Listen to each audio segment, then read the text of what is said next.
Setup, Tom. Thank you very much.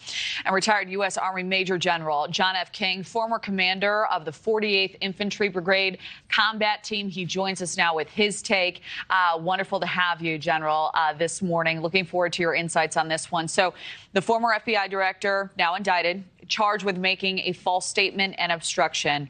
I'm curious, what was your initial reaction to this news, the potential implications as you see them as well?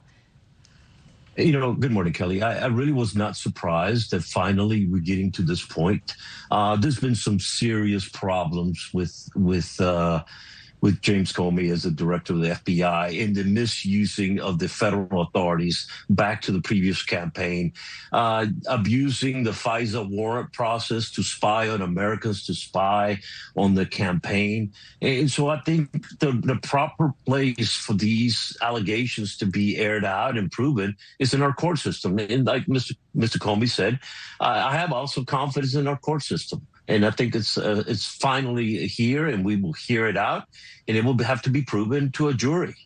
So the concerns now is that prosecutors sought this indictment after the president's urging. Some are calling this a presidential overreach, and there are concerns about the balance of power being upset as well.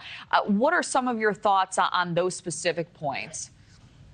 Well, that's quite fresh coming from the critics that were not saying anything about this when the FBI was targeting, or the Department of Justice in the previous administration was targeting a number of American citizens, and many of those cases fell flat.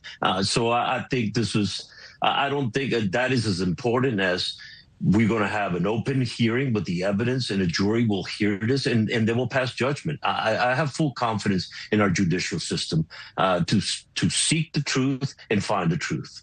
Yeah, well, that's absolutely right, and we will see this play out. We don't know what the evidence is yet.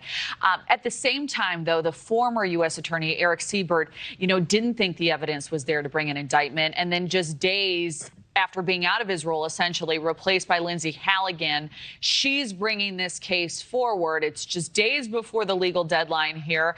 Halligan, to note, was also a former personal attorney for the president. So the optics raising eyebrows. What are your thoughts? The eyebrows are being raised by political commentators. I think it's still the day it will have to be proven, and the evidence will have to be proven in the court in America, with a judge and a jury of the peers of Mr. Comey and the people in Northern Virginia. So I have full confidence in our judicial system. I think Mr. Comey planted the seeds to many of the problems that we're having today with the lack of confidence in the FBI by weaponizing the FBI when he was in charge. The spying on a campaign, the using of misinformation, false intelligence assessments from foreign partners. I think that really, made things very problematic. Well, there are a lot of folks looking forward to answers in this one, and we will get them. General King, thank you very much for weighing in this morning.